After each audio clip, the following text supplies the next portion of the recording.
अस्सलाम वालेकुम। मेरा नाम है फुज़ी। जैसा कि आप लोग जानते हैं कि चारों ओर कोरोना के केसेस बढ़ते जा रहे हैं। इसी के दौरान मैं आपको आज कोरोना से रिलेटेड कुछ जानकारी देने आया हूँ। अगर आप मेरे चैनल पर पहली बार आए हैं तो मेरे चैनल को सब्सक्राइब करें और बेल आइकन को दबाना ना भूलें। चलिए शुरू करते हैं। बीमारियों को 3 हिस्सों में बांटा गया है। फर्स्ट है endemic, second epidemic and third है पेंडेमिक। अगर हम बात करें एंडेमिक की, तो एंडेमिक वो बीमारी है जो ऑल ओवर वर्ल्ड में फैलती है और वो जो लोगों को अफेक्ट करती है, लेकिन उससे जो मरने वालों की संख्या है वो बहुत ही कम है। फॉर एग्जांपल अगर हम बात करें मलेरिया की, तो मलेरिया एंडेमिक बीमारी है जो ऑल ओवर वर्ल्ड में तो फैलती है, लेकिन वो जो अफेक्ट करती है लोगों को और जो लोग उसके अफेक्ट से मरते हैं उसकी संख्या बहुत ही कम है। सेकंड नंबर पर हम बात करें तो एपिडेमिक वो बीमारी है जो ऑल ओवर वर्ल्ड में नहीं फैलती, लेकिन पर्टिकुलर एक प्लेस, एक एरिया या फिर एक कंट्री, एक या 2 कंट्री में फैलती है और वो जो लोगों को अफेक्ट करती है और उससे मरने वालों की संख्या बहुत है। फॉर एग्जांपल अगर हम बात करें तो 100 साल पहले, आज से 100 साल पहले स्पेन में स्पेनिश फ्लू के नाम से एक बीमारी फैली थी जिसने बहुत ही लोगों की जान ले ली थी। और थर्ड नंबर पर आता है पेंडेमिक। पेंडेमिक वो बीमारी है जो आजकल हम देख रहे हैं।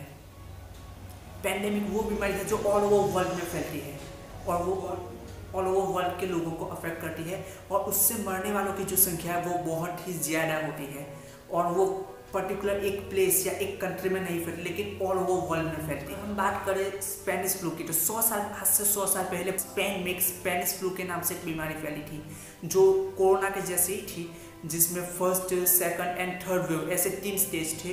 और उसमें जो सेकंड स्टेज था, जैसे कि आज कोरोना का सेकंड स्टेज चल रहा है, ऐसे ही उसमें जो सेकंड स्टेज था वो बहुत ही डेंजरस था। उसने कहीं वो सिर्फ जो फर्स्ट वेव में जितने लोगों की जान ली थी उससे कहीं ज़्यादा जाने उसने स्पेनिश फ्लू ने सेकंड वेव में ली थी। और आज हम 100 साल बाद, यानी कि आज अगर हम बात करें तो कोरोना का सेकंड स्टेज जो चल रहा है वो फर्स्ट वेव से कहीं ज़्यादा डेंजरस है और वो same to same Spanish flu के जैसा ही है। और जिस तरह स्पेनिश फ्लू ने फर्स्ट वेव में बहुत ही अफेक्ट नहीं किया था और सेकंड वेव में कितना अफेक्ट किया था, उसी तरह कोरोना का जो फर्स्ट स्टेज है उसने इतना ज़्यादा अफेक्ट नहीं किया, लेकिन जो सेकंड स्टेज आज चल रहा है उसने कहीं ज़्यादा लोगों को अफेक्ट किया है। और जो स्पेनिश फ्लू का जो थर्ड वेव था वो first wave and second wave से कहीं ज़्यादा लो था। तो इंशाल्लाह हम उम्मीद लगाते हैं कि जो कोरोना वायरस का फर्स्ट वेव तो चला गया, सेकंड चल रहा है और जो थर्ड आएगा, इंशाल्लाह उम्मीद लगाते हैं कि वो फर्स्ट और सेकंड से कहीं ज़्यादा डाउन होगा। और अगर हम बात करें कोरोना के केसेस की, तो अगर हम कोरोना के ग्राफ आप यहाँ पर देख सकते हैं। अगर हम बात करें इस कोरोना के ग्राफ की, तो इस ग्राफ में आप देख सकते हैं सितंबर को ये जो ग्राफ है वो सबसे ज़्यादा हाई था जब उस वक्त फर्स्ट वेव चल रहा था। और 16 सितंबर को जो कोरोना के कुल केसेस थे वो 97,859 यानी कि 98,000 के आसपास थे।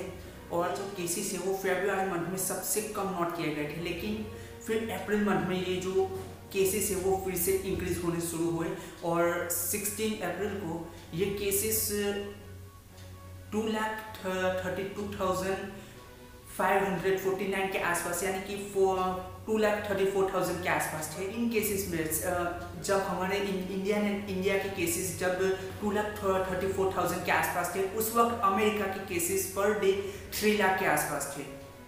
और अगर हम पिछली सदियों का इतिहास कर देखें तो जो थर्ड वेव है वो शायद मई महीने में आ सकते हैं। तो मई महीने में जो थर्ड वेव आएगा, पर डे 3,50,000 केसेस हम नोट कर सकते हैं। पर डे 3,50,000 केसेस आ सकते हैं।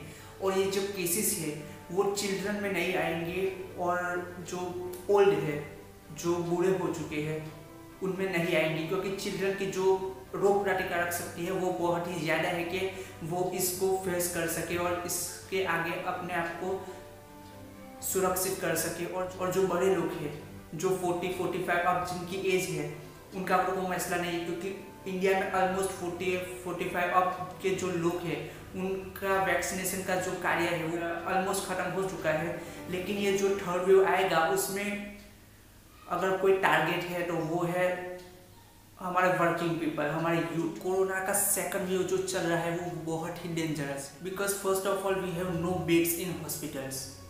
जस्ट कोरोना का फर्स्ट वेव चल रहा था तब अगर हम बात करें तो गवर्नमेंट भी कुछ काम कर रही थी, लेकिन अब गवर्नमेंट रेडी नहीं है। उस वक्त जब कोरोना का फर्स्ट वेव चल रहा था, दिल्ली में DRDO ने एक हॉस्पिटल खड़ी कर दी थी। गवर्नमेंट ने जो ट्रेन के कोचेस है, ट्रेन के जो डिब्बे हैं, उन्हें काट कर एक हॉस्पिटल जैसा बना दिया था। लेकिन आज गवर्नमेंट रेडी नहीं है। और जब फर्स्ट वेव था तो we have just only 98,000 cases, but today's situation is very different. Today we have 2,34,000 cases. Hospital की बात जरूर है कि वहाँ पेशेंट को सुनाने के लिए जगह नहीं है, लेकिन अगर हम बात करें ग्रेवयार्ड्स की और स्मशान घाट की, तो कब्रिस्तान में मुर्दों को दफनाने के लिए जगह नहीं है और स्मशान में मुर्दों को जलाने के लिए जगह नहीं है।